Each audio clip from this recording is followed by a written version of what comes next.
Hello everyone, Neorashi here. It's been a while since I've made a top 10 video, and today it's going to be, for once, not about manga, but about animes. Specifically, the top 10 animes that surprised me the most, uh, usually for good reasons. So it's not top 10 favorite animes.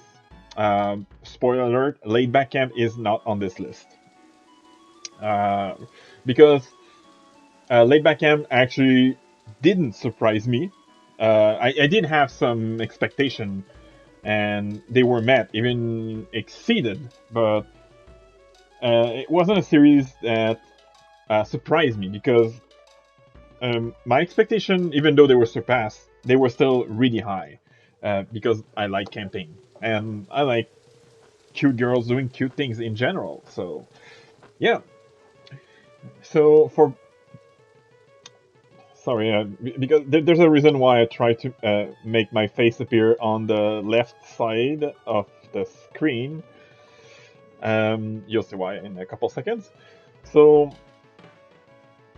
for each of these, I'll basically tell you what surprised me and why they are on this list. Coming up at number 10, starting with number 10, it's My Girlfriend is Show Bitch. And the reason for this is this anime is single handedly the reason why in 2020 I got back into watching anime and reading manga. Before that, when I was a teenager, between well, teenager and young adult, so between 2004, between 2004 and 2010, I watched several animes. I read several manga. Actually had a collection of about 70, I think, manga. I wasn't as much of a weeb as I am now, but still, that was when I started buying my own manga, and I only bought one anime series, but I still pirated some and watched them.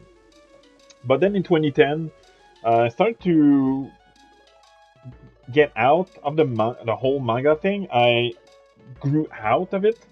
And while I still watch some animes, the only manga I bought were because they were based on video games I like. I bought a couple of Mega Man and Phoenix Wright manga, and a few Legend of Zelda as well.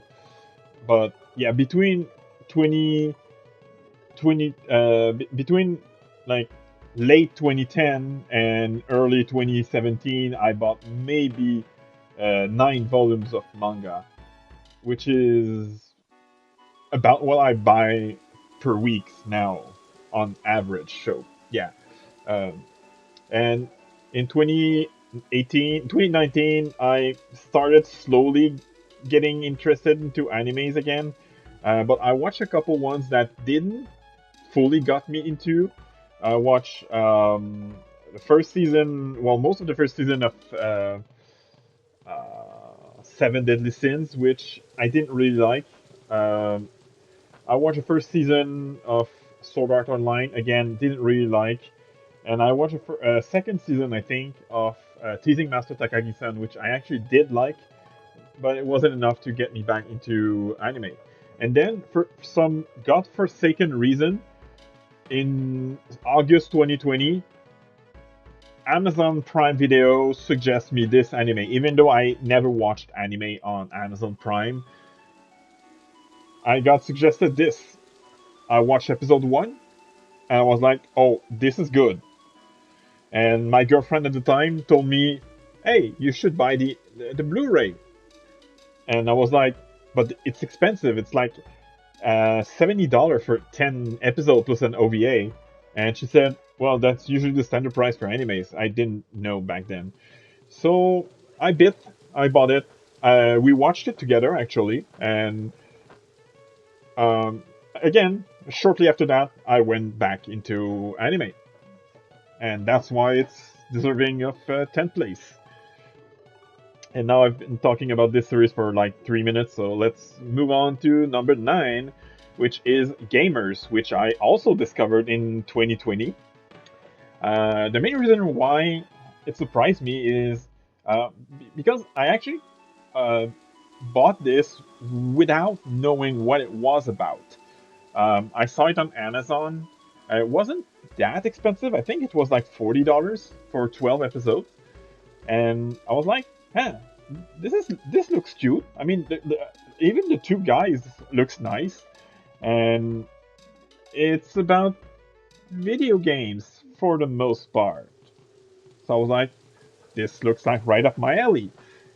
But before Amazon shipped it to me, I actually saw. I haven't watched any clip, but I did read some review, and most of them were negative. So I was like, "Oh, did I make a mistake?" Then I got it. I watched it, and the most common complaint the people have about this series, which is the constant misunderstanding between the character, is actually what I thought was the high point of this series. And personally, I thought it was funny because it adds some drama uh, without like the usual teenage drama we see in other rom-com.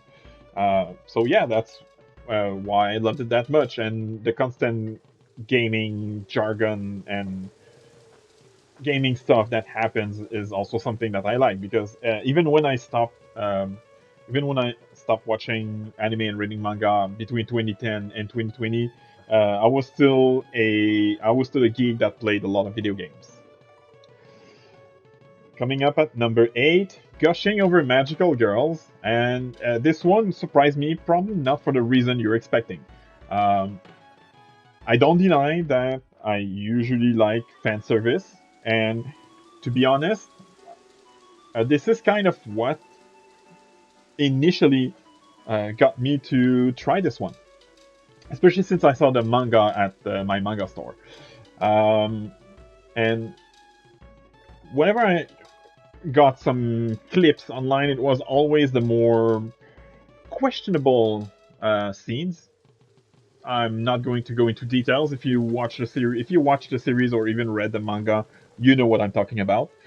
What surprised me is that even though I like fan service in general, the best part, in my opinion, the best part about this series, at least the first season, was not the etchy part, but rather the wholesome part where Utena and her friends are just doing their everyday life in um, without having to fight the magical girls.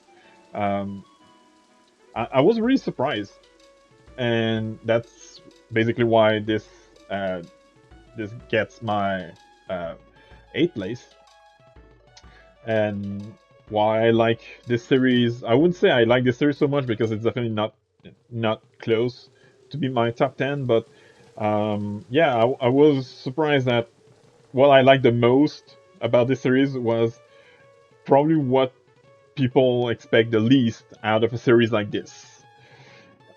At seventh place, it's Non Non Biori, and this one would probably surprise you because it is my second favorite series of all times. But at that point, when I discovered Nanan Biori, I discovered Nanan Biori like only a couple days after I discovered Laid Back Camp. And Laid Back Camp, even though it's a super chill series that doesn't that not much happens in, it still has some kind of a plot, some kind of a story. Nanan Biori basically doesn't. So when I heard that it was just some girls doing their thing in the Japanese countryside, I was skeptical. Like I was like, is this gonna be fun? Because even though I like cute girls doing cute things, I at the time, wasn't interested in a series where nothing or not much happened. And I think I watched the first three episodes, and I was like, oh, okay, this is much better than I expected. It is still a series where not much happened, but I was surprised at the sheer amount of interaction between the character. Even the characters that are not part of the main cast, because in Laid Back Camp, there are actually very few interaction between the main characters and the secondary characters, except maybe Toba Sensei and Sakura. But in this one, most, not all, but most of the secondary character actually do have a lot of interactions with the main cast, and this is something that was also interesting for me. At sixth place, Super Cub. Um, the reason why I put this on sixth place is because um, I like I liked Laid Back Camp because I knew I would like Laid Back Camp because it was about camping. One of probably my favorite outdoors activities outside of swimming. Swimming is going to the pool is like my favorite outdoors activity. Um, but I wasn't too sure about a series about a bunch of girls just doing their thing on motorcycles. And oh god, was I put to my place as soon as episode one. Um, I wouldn't say I was captivated by this series, though it's still in my top 10 favorite series of all times. Um, but it was a lot more interesting than I thought, especially in the later half of the series where she, uh, like, uh, like the girl on the background here, like the girl in the middle of the picture, when she starts appearing as one of the main character.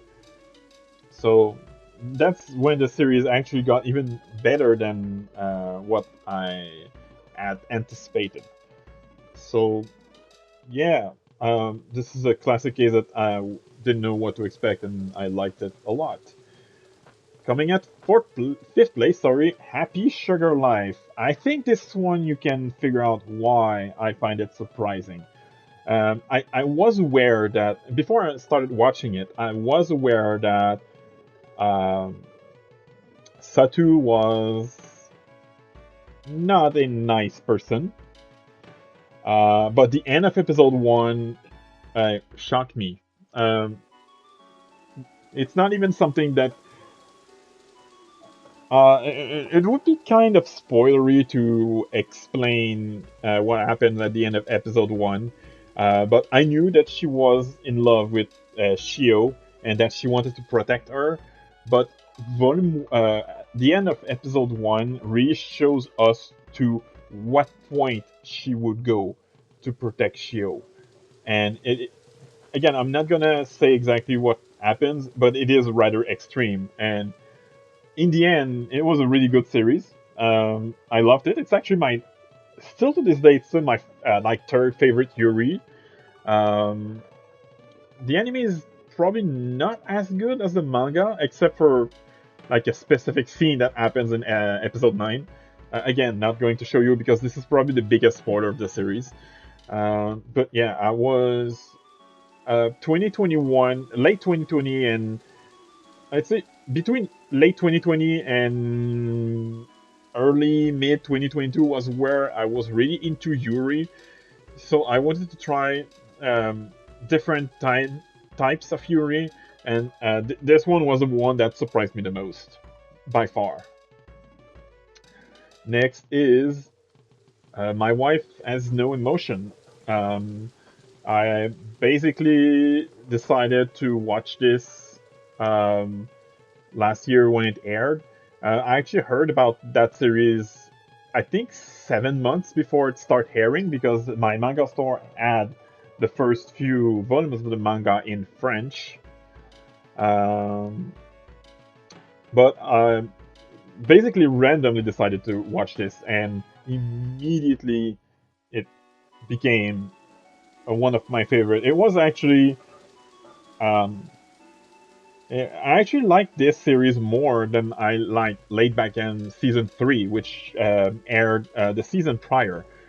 Because Laid Back M season 3 features some of the weaker volumes, so it was not as good as season 1 and 2. But this one totally surprised me. So almost immediately after I watched episode 1, I went and bought the manga and started reading them. So definitely one of the best series. I think it was in my top 13 series I discovered in 2024. I actually don't remember which place. It was probably in the top 5. But yeah, really, really, I was surprised at how good it was, even though I literally had no expectation for this series. Coming at third place is Medalist, and the reason I put this on third place is literally the same reason why I was surprised with My Wife Has No Emotion, except that I actually read the manga first. So this one probably wouldn't count because I read the manga first, but basically I heard about this series when the anime was announced in late, I think it was in late 2023 that it was announced. And I basically just told some people at Anime Planet that, hey, this series is going to start in um, winter 2025, and just so they update it on the website. And after that, I basically ignored it. And then, for some reason, I just decided to try out the manga, and it became in my top 3 discoveries of 2024. And the anime, which ended a couple weeks ago, uh, was a masterpiece. I love that series so much, and I'm super hyped that season 2 was already announced. Definitely looking forward to it. I'm not even into figure skating, and I still love that one. I actually have a friend who said the same thing. He's not into figure skating, and he loved the animes so much that he decided to go and buy the manga. Next is at second place, A Place Further Than the Universe, which is also in my top 3 favorite series of all times. And this one is different. The reason why I like it so much, it surprised me, I mean, is different. Um, because at first, when I heard about, well, long story short, I've always been interested in Antarctica. Since I was like 12 years old, Antarctica was like one of the places I want to visit someday in my life. I probably will never get the opportunity to visit it until unless I somehow like won the lottery and managed to snag a ticket to a trip to Antarctica, but I really don't expect that to happen. Uh, it surprised me because even though Antarctica is the final destination of the main character, there was so much more to this. It takes a while before they actually get to Antarctica. I didn't expect it. I didn't expect the crew to arrive in Antarctica like in episode 2 or 3, but I was expecting something like maybe halfway point or something like that. But they actually get there a lot later. Uh, so at first I was disappointed, but then it became the biggest inspiration I ever had. Um, even even Laid Back Camp, even Non-Honorary, which I see as slightly above A Place Further Than the Universe, I love them a bit more, but they were not as inspirational as this one is. If you want to know what I mean about how inspirational this series was for me, I'm gonna have to make a my story with this series at some point. It's probably not gonna be my next episode, uh, but soon, I'm gonna have to make a my story with this series, and my story with this series is almost no, maybe not almost as long as Laid Back Camp, but I definitely have a lot to say about this series. And last but not least, um, first place is actually a series that currently airing now, and I've only watched 2 episodes because that's the number of episodes that have been out. And before I show you the image, you can see my cat sniffing my coat. He's probably gonna sleep on it or something like that. He always does that. But first place is Zatsutabi. That's Journey. Um, I decided to watch this about a month ago. Well, a month and a half ago. I think I decided to. I heard about this in early March of last month. Well, early March this year, basically. And it was on March 9th, I think, I decided to watch this. And I was anticipating this because, honestly, at first it was just because of the main character, Chica, which I found to be really cute.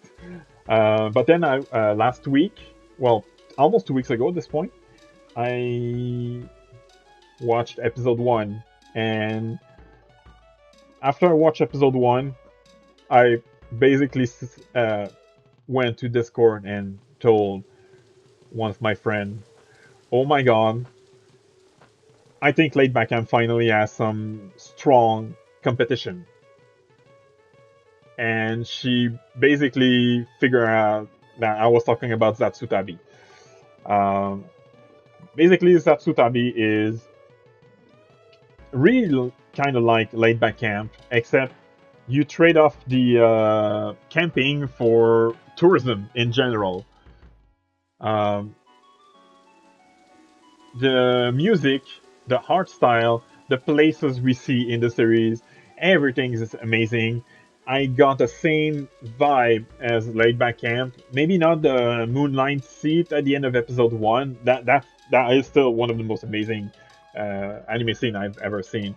But um, with episode 1 and 2, I really, really had that Laid Back Camp feeling, and I'm really looking forward to